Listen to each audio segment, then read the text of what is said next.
Next are the tax reforms. Tax reforms क्या है बेटा?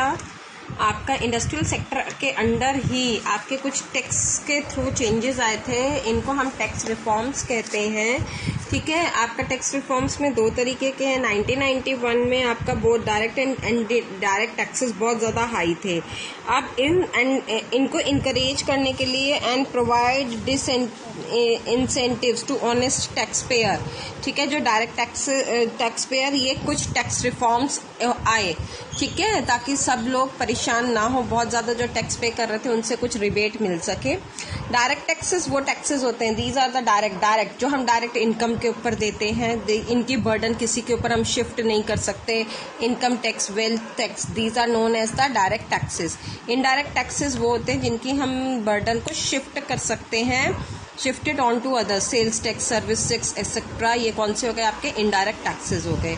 अब आज जो प्रेजेंटली जो आपका क्या है, जो अनाउंसमेंट किसकी हुई है? जीएसटी की, goods and service tax. GST को क्या कहते हैं? गुड्स एंड सर्विस टैक्स कहते हैं। गवर्नमेंट ऑफ इंडिया ने इसको लॉन्च किया था 1 जुलाई 2017 में। अब सारे ही टैक्सेस जो है एक टैक्स में स्म्यूड हो गया है, that is basically known as GST, सिर्फ कस्टम ड्यूटी को छोड़कर। Is that clear? There are only 2 indirect taxes, GST and custom duty. अब आपका जो कॉर्पोरेट टैक्स है वो भी रिड्यूस हो गया 40%।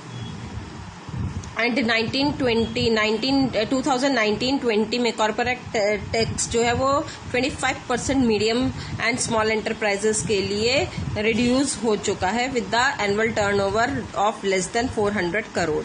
अब बेटर कॉम्प्लियंस के लिए जो टैक्स पे कर रहे हैं टाइम पे, उनका जो टैक्स प्रोसीजर है बहुत ज़्यादा सिंप्लीफाई कर दिया गया है। अब नेक्स्ट है आपका external sector reforms. External sector reforms में सबसे पहला हमने इंक्लूड किया है foreign investment reform. Foreign investment reforms में जो फॉरेन इन्वेस्टमेंट्स आपकी बढ़ा दी गई, यानी कि फॉरेनर्स अब हमारी इकोनॉमी में इन्वेस्ट कर सकते हैं। आपकी जो फॉरेन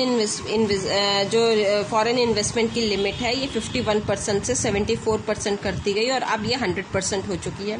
एक फॉरेन इन्वेस्टमेंट प्रमोशन बोर्ड भी है, सेटअप किया गया है, जो कि इन सब चीज़ों का देखरेख करेगा।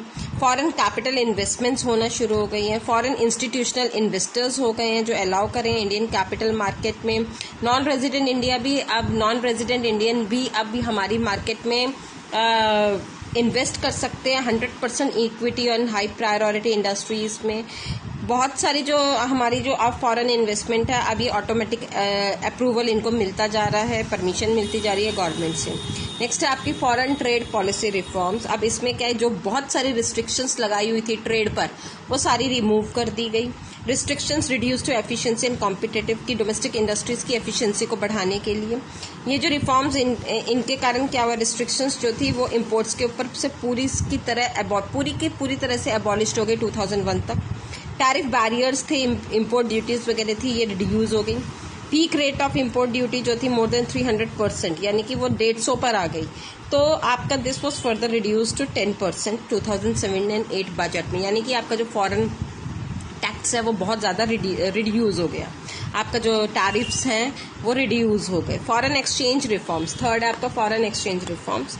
ये आपका फॉरेन एक्सचेंज रिफॉर्म्स क्या है? सीवियर फॉरेन क्राइसिस, आपका रुपी डीवैल्यू हो गया था 1991 में। ये मैंने आपको लाइव क्लास में बताया था कि आपका जो पहले आपका 1 रुपी वॉज इक्वल टू $1, और ज़्यादा लोन के कारण, जो क्योंकि हमारे ऊपर लोन बहुत ज़्यादा चढ़ गया था, इसके कारण 1991 में ग्लोबलाइजेशन के टाइम में रुपी डीवैल्यू हो गया था।